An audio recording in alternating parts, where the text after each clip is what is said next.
오늘은 이제 계시록에 대해서 공부를 시작하려고 합니다. 자, 왜 그러면 우리가 계시록을 공부해야 될까?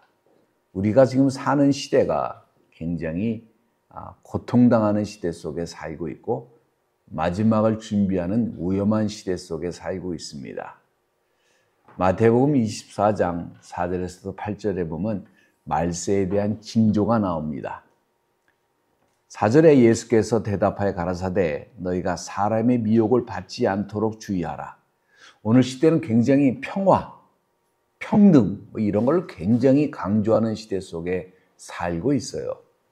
근데 사실은요, 이 평등이라고 하는 것은 기회의 평등은 옳지만은 세상 사람 다 평등하게 살 수가 없습니다. 절대 살 수가 없어요. 근데 사람들이 오늘날 착각하고 있는 것 같아요. 평화라는 것이 사실 존재하지 않습니다. 그동안 아메리칸 그 박스처럼 뭐가 있었냐면은 그 미국에 의한 절대적인 힘에 의한 평화 속에 우리가 살고 있었어요. 이거는 약간 제국주의하고는 굉장히 다른 것입니다. 근데 지금 뭐냐면 이런 것들이 많이 도전을 받고 있는 시대 속에 살고 있죠. 혼란스럽죠. 많은 사람이 내 이름으로 와서 이르되 나는 그리스도라 하여 많은 사람을 미혹해 하리라.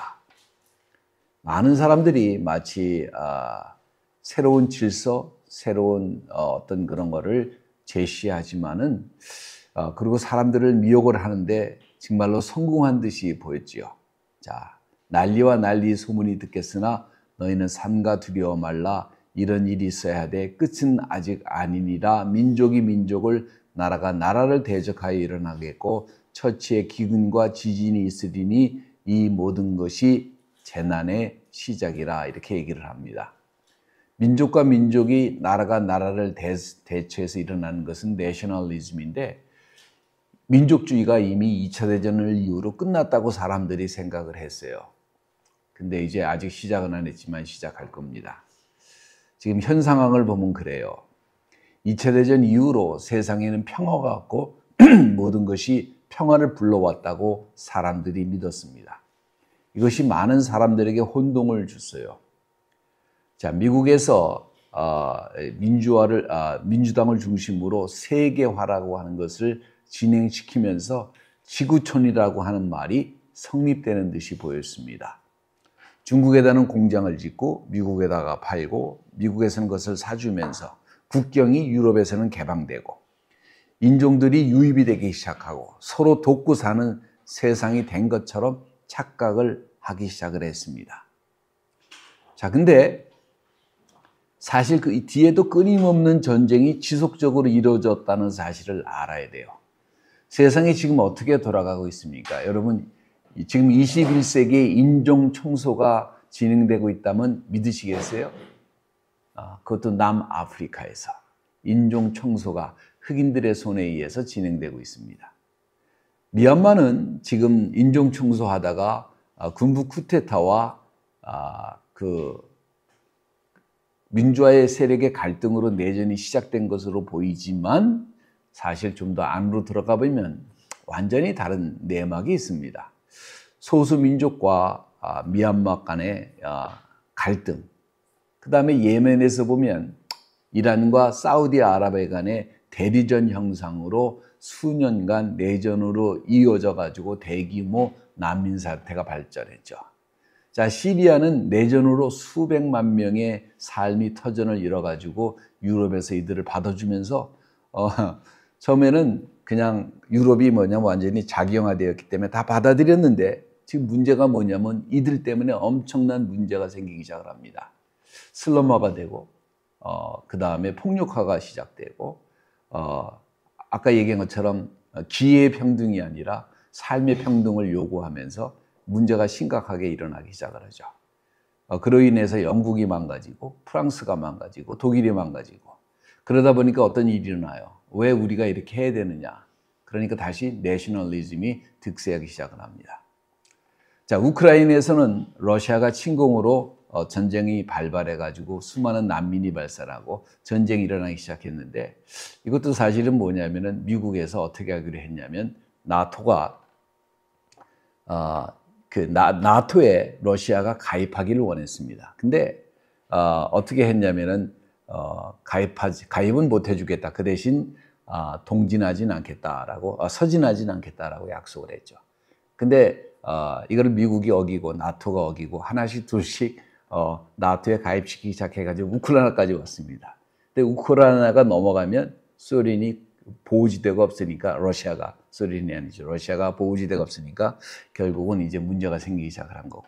가자 지역도 1923년 10월에 이스라엘과 하마스 간의 전쟁으로 시작돼가지고 인명피해가 엄청나게 많이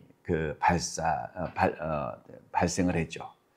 자, 그 결과로 이란과 이스라엘이 전쟁을 하게 되고, 자, 네팔 사태가 일어나고, 중국과 굉장히 가까워가지고 거의 공산주의 국가였던 네팔이 이제 사태가 일어나고, 인도네시아가 사태가 일어나고, 필리핀이 또 사태가 일어나고, 한국도 지금 심각하고, 호주도 문제가 일어나고, 영국도 문제가 일어나고, 캐나다도 지금 문제가 일어납니다. 캐나다에서 문제가 일어나는데 이거 사실 다 뭐냐면 미국의 민주당에서 작용화가 시작되면서 중국과 함께 벌여왔던 일들에 골마 터진 현상들입니다.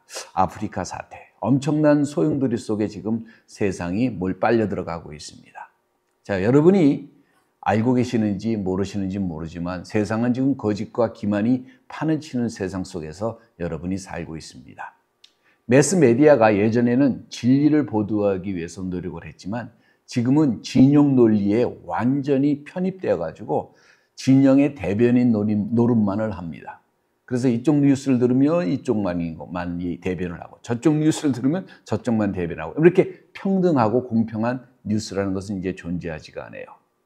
매스메디아가 공견하게 공공연히 거짓을 선동하고 진실을 왜곡하고 신문 방송을 보면서 사시는 분들은 현실을 이해하는데 혼동 속에 빠져들어갈 수밖에 없습니다. 지금 세상이 이런 상태 속에 있어요. 여기에 미래에 대한 두려움이 있습니다. 테러, 전쟁, 핵전쟁. 지금 공견하게 푸틴이 힘이 없어요. 경제적으로 사실 전쟁을 하려면 우크라이나 전쟁을 하려면 힘이 없어요. 근데 예전에는 미국이 돈을 줬다, 늦췄다, 그래서 휴전하는데 안 하니까 돈을 막 줍니다. 싸우라고. 무기 막 대줘요. 그러니까 힘이 없으니까 푸틴이 뭐라고 협박하냐면은 미국을 공격할 수도 있다라고 협박하고 있습니다. 무엇으로? 핵으로. 핵전쟁 갈 수 있으니까 여기서 멈춰라고 협박하고 있죠.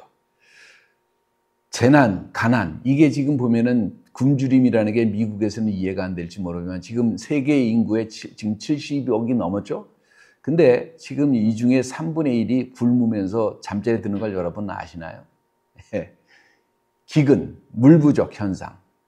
지금 미국의 엘리트들이 곡물을 무기화하기 위해서 인구 조절을 하기 위해서 엘리트 집단에서 곡물에 대해서 엄청나게 손을 대고 있습니다. 자, 농토 매입을 하고 있어요. 그래서 여러분이 알지 못하는 수많은 일들이 무대 뒤에서 자연스럽게 행해지고 있습니다. 자, 이런 가운데 여러분 종교 탄압이 일어나고 있어요. 근데 종교 탄압이 누가 종교 탄압을 받느냐? 다른 거는 다 탄압을 안 받아요. 누가 종교 탄압을 받아요? 기독교가. 기독교가 미국에서 종교 탄압을 받고 있었어요. 영국에서도 종교 탄압을 받고 있습니다. 영국에서도 길거리에서 전도를 하면 감옥 갑니다. 여러분이 이해를 못 하시죠? 예.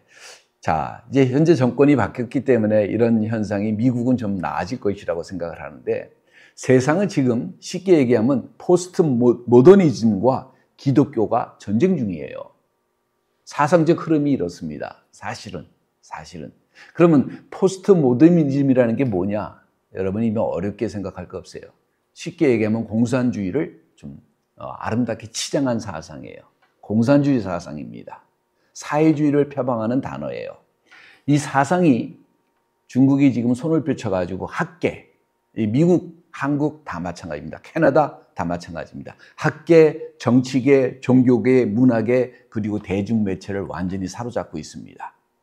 자, 이들이 원하는 것은 뭐냐면 가정을 파괴하고 성 정체성을 부인하고 역사를 파괴하고 무질서를 받아들이고 기존 질서를 파괴하면서 사람의 가치관을 완전히 개조하려고 하는 시도가 공공연하게 세계에서 벌어지고 있는 거예요. 이것이 미국에서 시작해서 불행스럽게도 한국에도 고스란히 유입이 됐습니다. 한국은요, 재미있는 게 새로운 물건이 나와도 시장으로 꼭 조사를 하는 데가 한국이고 이런 사상이 그대로 들어가는 게 한국이에요. 한국이 일종의 그 시장을 점검하는 그런 것으로 사용되고 있습니다. 여러분, 미국의 언론에, 여러분이 미국에 사시면서 언론에 자유가 있다고 생각했습니까? 아니었었어요. 여러분 잘 모르셨을 거예요. 자, 트럼프가 SNS 계정에서 다 사라졌습니다. 페이스북, 트위터에서.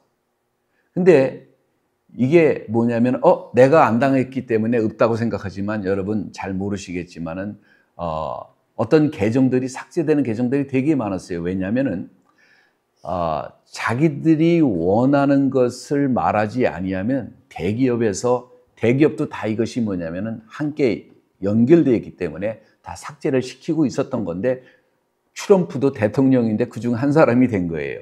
트럼프 아들이 인터뷰하는데 이런 말 하는 걸 들었습니다. 탈레반도, 하마스도, 그 다음에 뭡니까? 심지어는 그런 테러 단체들도 다 SNS 계정이 있는데 자기 아버지는 계정이 폭파됐다는 거예요. 왜냐하면 이미 검열 속에서 모든 것이 다뤄지고 있던 거예요. 우한 바이러스 이렇게 얘기를 하면 삭제를 당했습니다. 왜냐하면 우한 바이러스에는 많은 정치적인 뒤에서 돌아가는 일들이 있었기 때문에 정치 지도자들이 싫어하는 말을 언급하면은 경고를 몇 번 주다가 그냥 반복해서 하면은 계정을 폭파시켜 버립니다. 국민들이 지금 뭐냐면 무엇을 말하고 무엇을 들어야 하는지 정부와 대기업과 매스메디아가 결정을 했던 것입니다. 지금 이런 시대 속에 살고 있어요. 한국 지금 그렇습니다. 캐나다도 그래요, 여러분. 호주, 캐나다 여러분 전 수상이 공산주의자인 거 알고 계세요? 트럼프가 불러가지고 51개주로 얘기하라고 했던 그 이유가 뭐냐면 그 전 트루도라고 하는 총리가 10년 동안 캐나다를 완전히 망쳐놨는데 사회주의자 아니고 그자는 공산주의자입니다. 호주 이런 나라들도 문제가 심각해요. 지금 세계가 다 혼동성입니다. 우리 일상을 유럽도 마찬가지예요. 완전히 파고들고 있습니다. 자, 이런 가운데 지금 통계에 의하면 25%만이 그리스도인이 재림 예수를 기다리고 있습니다. 사람들은요, 이런 오해를 하고 있어요. 세상은 점점 좋아질 것이라. 진화론적으로 생각을 합니다. 세상이 점점 좋아집니다. 과학기술이 발달하고 의술이 발달하고 삶이 점점 나아질 것이고. 근데요, 문제는 과학기술 발달하는 거 맞습니다. 의술이 발달하는 거 맞습니다. 근데 뭐냐면 사람이요, 정신적으로 점점 타락해져 가는 거예요. 말세의 성경을 언급하고 있는데 말세를 보면 몇 가지 사례가 말세가 시작되는 게 됩니다. 자, 말세가 시작되는 것은 뭐냐면 2000년 전에 성령이 오셨을 때 시작합니다. 그게 말세의 시작이에요. 자, 사도행전 2장 17절에 보니까 하나님이 가라사대 말세에 내가 내 영으로 모든 육체에게 부어주리니 너희의 자녀들은 예언할 것이요 너희의 젊은이들은 환상을 보고 너희의 늙은이들은 꿈을 꾸리라. 말세의 시작입니다. 근데 이 말세는요, 사람들이 고통을 당하는 시대입니다. 그리고 말세가 되면 초세 말세가 성령이 임하시는 거고 말세가 있는데 그 말세에는 사람들이 이제 고통을 당하기 시작을 합니다. 내가 알거니와 내가 죽은 후에 너희가 스스로 부패하여 내가 너희에게 명한 길을 떠나서 여호와의 목전에 악을 행하며 너희 손으로 하는 일로 그를 경록케 함으로 너희가 말세에 재앙을 당하리라. 대학가가 100% 포스트 모더니즘에 사로잡혀 있어요. 교수들이 사로잡혀 있어요. 그래서 이번에 젊은 친구 컬크? 누구죠? 찰스 컬크가 죽었는데 이 친구가 대학가에 들어가서 그 기독교 사상을 가지고 토론을 하기 시작했는데 약 30-40%의 대학생들이 돌아섰습니다. 이 친구 때문에. 근데 토론하는 모습을 보고 제가 깜짝 놀랐어요. 도대체 말이 안 되는 내용을 학생들이 다 브레인워시가 돼가지고 얘기를 자연스럽게 하고 있는 거예요. 말이 안 되는 이야기를.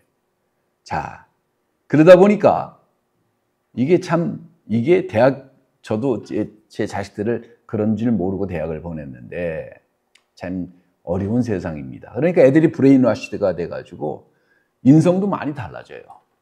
마지막 말세가 되면은 어떤 때가 오느냐.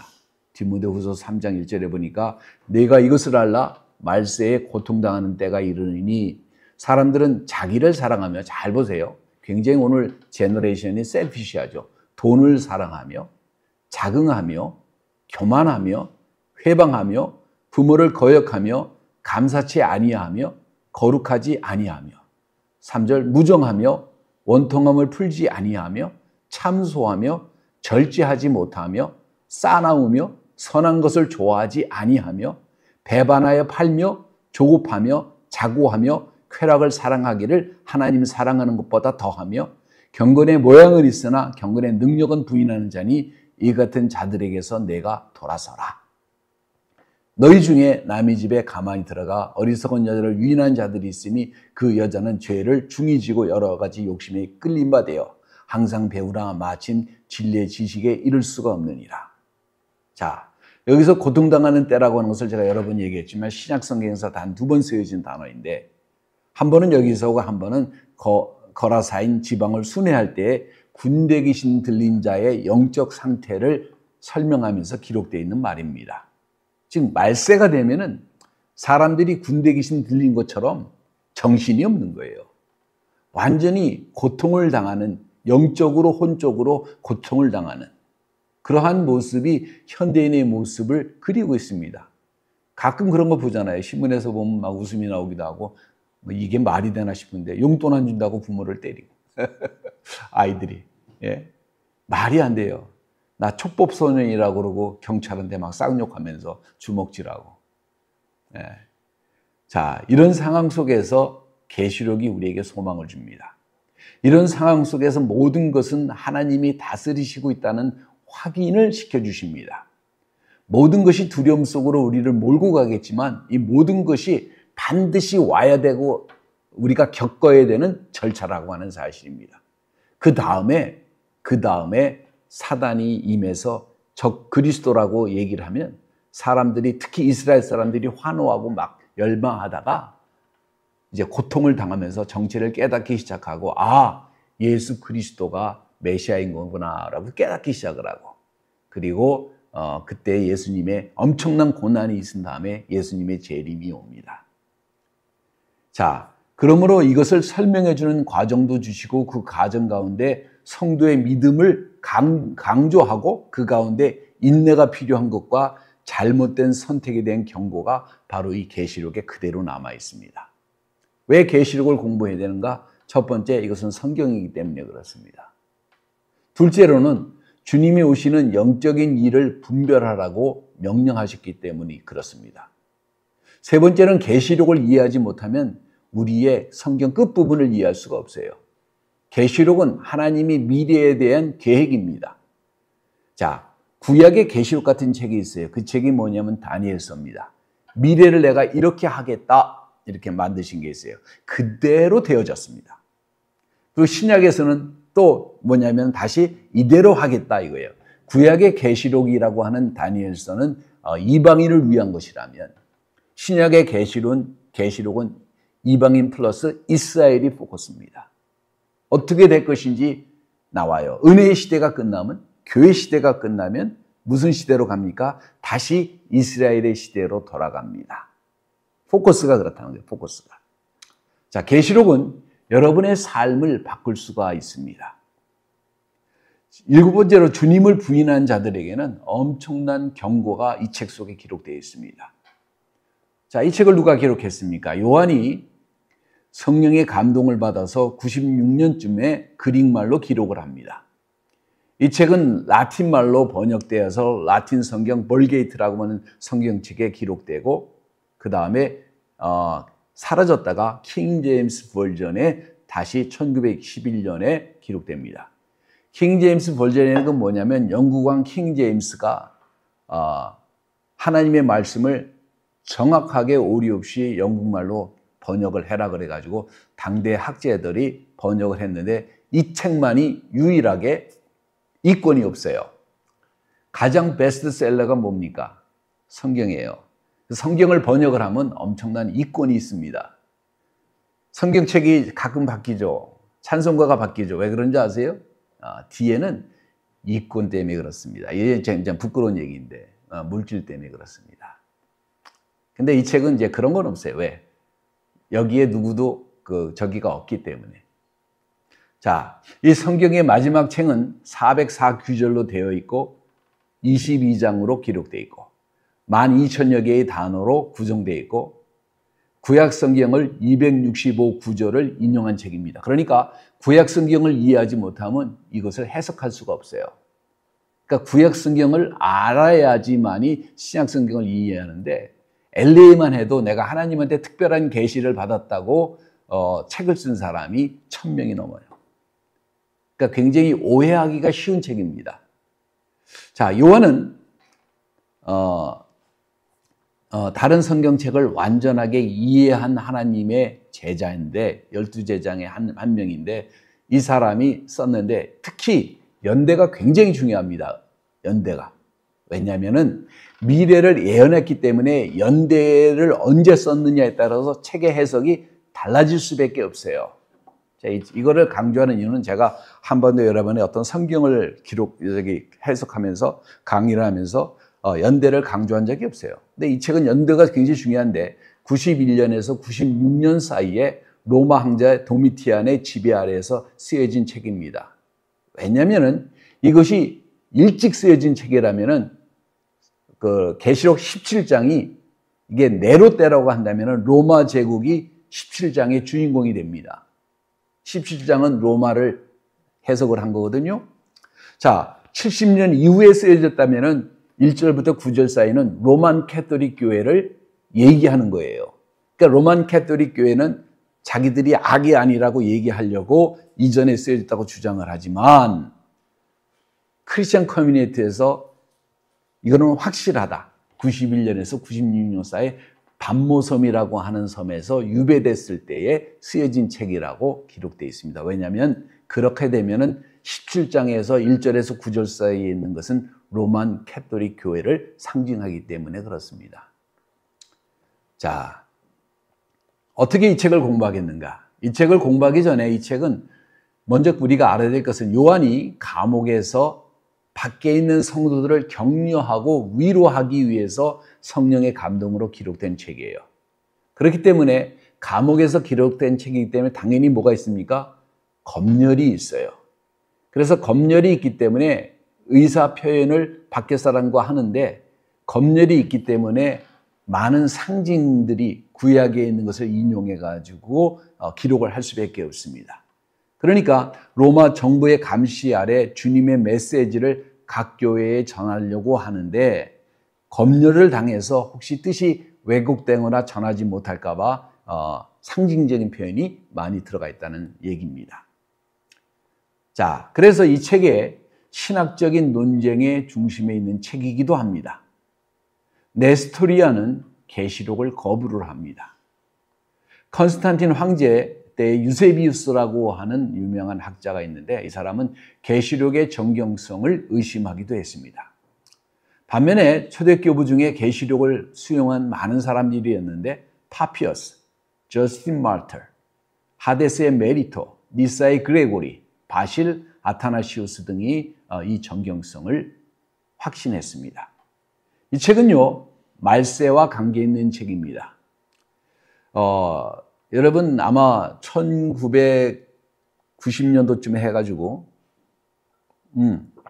80년대, 90년대쯤에 해가지고 예수님 다시 오신다 그래가지고 지금 난리 법석을 친 적이 있습니다. 한국 사람들은 아무 생각 없이 단지 그냥 그런가 보다라고 생각을 했는데 데이빗 그레고리라고 하는 1790년대에 수학자가 있었어요. 이 사람이 성경을 개선을 해보니까 6000년이에요.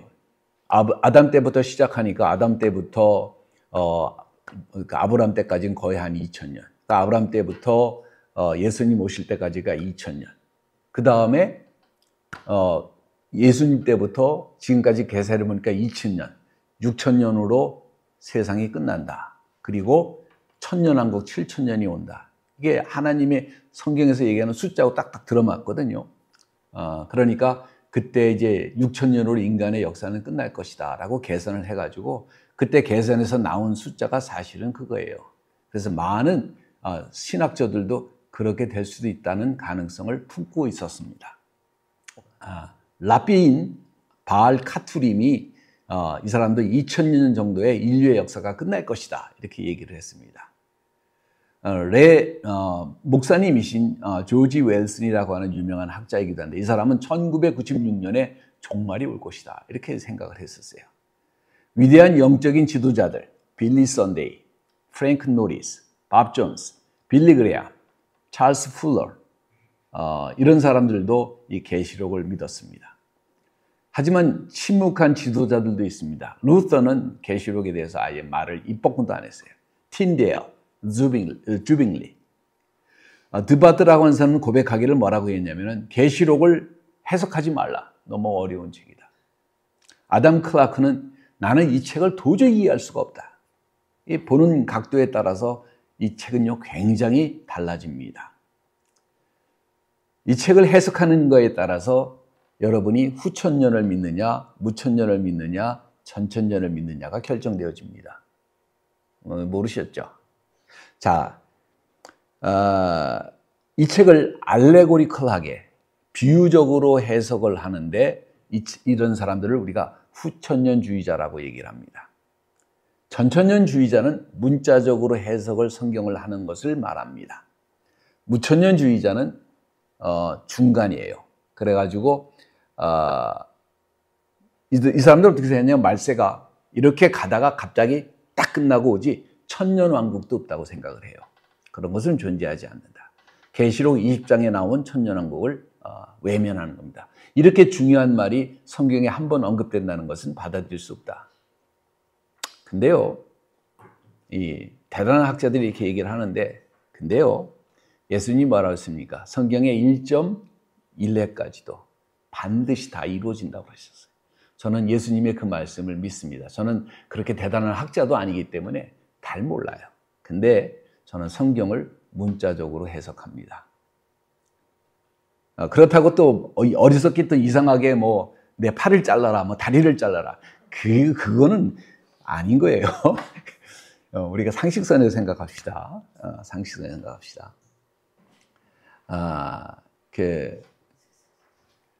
보는 각도에 따라 가지고 전천년주의자가 있고, 존 무디나 존 다비나 400만 명을 복음화한 성경을 문자적으로 해석하는 사람들이 있었습니다. 과거 학파는 이것이 이미 성취된 것이다 라고 하는 파라 학장이나 스페인의 예수회 같은데, 캐톨릭에서는 과거 학파입니다. 역사 학파는 여호와의 증인이나 제7 안식교 이런 사람들이에요. 자, 이 차이가 그래서 나옵니다. 근데 여러분이 아셔야 될 게 성경을 알레고리컬리 해석한 사람을 오레곤 학파라고 하는데, 이 사람들이 영적으로 초대 교부이지만 이단으로 심지어는 캐톨릭에 의해서도 정죄를 당했다는 사실을 알아야 합니다. 문자적으로 이해를 하는 것이 굉장히 중요합니다. 혼적인 이해가 있고 영적인 이해가 있는데, 영적인 이해는요 이어령 코령이에요. 코에다 갇히면 코걸이고 귀에다 갇히면 귀걸이고. 삽비라가 뽕나무로 올라갔다. 그랬더니 뭐라는, 그럼 교회 간 것이다. 요나가 배를 탔는데 배가 막 요동을 친다. 이 배는 교회이고 바다는 세상이다. 이거는요 얼마든지 갖다 붙이면 갖다 붙이는 대로 그렇게 되는 거예요. 성경을 보는 방법이 여러 가지가 있는데 역사적인 적용하는 방법이 있습니다. 역사적인 사건이 언제 어느 때에 어떻게 생겼는가, 교리적인 적용이 있습니다. 특정한 사람들에게 특정한 이유로 특정한 진리를 가리키기 위해서 기록된 것입니다. 영적인 적용은 모든 성경은 사람을 책망하고 바로잡고 가르치고 훈육하기에 유익하기 때문에 성경의 모든 구조를 사람을 가리키기 위해서 영적인 적용을 하는 겁니다. 자, 계시록을 분석하는데 계시록이 뭐냐면 22장이 되는데 계시록 1장에서부터 3장 사이는 90년대 소아시아 교회들에게 쓴 편지들을 말합니다. 자, 근데 이것이 소아시아의 교회를 편지를 썼는데 이중적인 더블 프라퍼시라고 하는데 전문 용어로 이중적이에요. 다시 말하면 그 당시에 7개 있는 교인들에게, 특징 있는 교인들에게 편지를 썼지만 이것이 역사적으로 앞으로 나타날 교회의 모습에 대해서 기록을 한 것입니다. 그러니까 당시에 있는 7개 교회들의 특성에 대해서, 그 교회 전반적인 특성에 대해서 설명을 했지만 이것이 앞으로는 이런 교회가 이렇게 순차적으로 역사적으로 나타나는 교회들에 대해서도 예언을 한 것이에요. 그래서 초림부터 재림까지 각 교회 시대를 적용할 수 있다는 사실입니다. 교리적으로 이것을 은혜의 시대에 적용하기 힘든 것은 뭐냐면은 4장부터 19장까지의 차이입니다. 그거는 뭐냐면 환난 시대예요. 그 다음에 그것이 끝난다면은 천년왕국 시대가 오고, 마지막에는 기독교는요, 단지 사랑해라, 좋은 사람들아, 착한 사람들 이런 게 아닙니다. 완전히 우주를 뒤집어 놓습니다. 세상을 창조하신 하나님께서 세상을 다 폐지하시고 완전히 새로운 시스템을 만드신다고 그래요. 그게 어떤 건지 모릅니다. 영혼에서 이방인을 다룰 거예요. 자, 이 책의 특징은 뭐냐면은 7의 숫자로 구성되어 있습니다. 여기서 보면은 7교회가 나오고 7조태가 나오고 7천사가 나오고, 그 다음에 심판을 할 때도 7인이 먼저 나와요. 아마 5장부터 시작하는데, 6장에서 5장에서 시작하는데 7개의 인, 7개의 트럼펫, 7개의 대접. 그래서 뭐예요? 그 환난이 다 끝나요. 근데 여러분 그거 아세요? 유대인의 명절이 몇 개가 있는 줄 아세요? 네, 7개가 있습니다. 7은 무슨 숫자예요? 하나님의 숫자예요. 그래서 그 다음에 심판이 오고 천년왕국이 오고 마지막으로 백보자의 심판이 옵니다. 자, 여기 재밌는 게 뭐냐면 계시록에 하늘문이 2번 열립니다. 4장 1절과 2절에 하늘문이 열리고 19장에 하늘문이 열려요. 근데 이 4장에서 있는 하늘문은 뭐를 상징하냐면, 그때 열리는 하늘문은 무엇을 얘기하냐면 그 휴거를 말합니다. 랩처를 말해요. 19장은 뭐냐면 하늘문이 열리는 것은 하나님이, 예수님이 구름 타고 이 땅에 내려오셔서 심판하는 것을 말합니다. 이것이 다 사건의 전환점을 말해요. 자, 여기서 계시록은 뭐냐면 1장 19절에 내가 본 것과 현재 있는 것과 이후에 일어날 일들을 기록해라 이렇게 얘기를 하는데, 20장 6절에 또 뭐라고 했냐면 그가 내게 말하기를 이 말은 신실하고 참된지라 즉 곧 선지자들의 영의 하나님이 그 종들에게 결코 속히 될 일을 보이시려고 그의 천사들을 보내셨도다 라고 얘기를 합니다. 속히 될 일입니다. 앞으로 될 일들이에요. 90년 이후로 될 일들을 하나님께서 이렇게 기록하신 겁니다. 자, 예수의 영을 받은 자들은요, 우리는 그런 게 모르지만 예수의 영을 받은 사람들은 전적으로 미래를 압니다. 죽으면 예수 믿는 사람은 어디로 갑니까? 천당 갑니다. 예수를 안 믿는 사람은 어디로 갑니까? 지옥 갑니다. 세상이 어떻게 하나님께서 심판하실지 우리는 알고 있습니다. 예수 믿는 자는 천국 가고 예수 믿는 자는, 불신자는 지옥 가고, 우리는 어디서 왔으며 어디로 가는지를 정확하게 알고 있습니다. 이보다 더 필요한 게 여러분에게 있을까요? 없습니다. 하나님께서 주관하시고 인도하시고 이끄시는 것은 바로 이러한 일들입니다.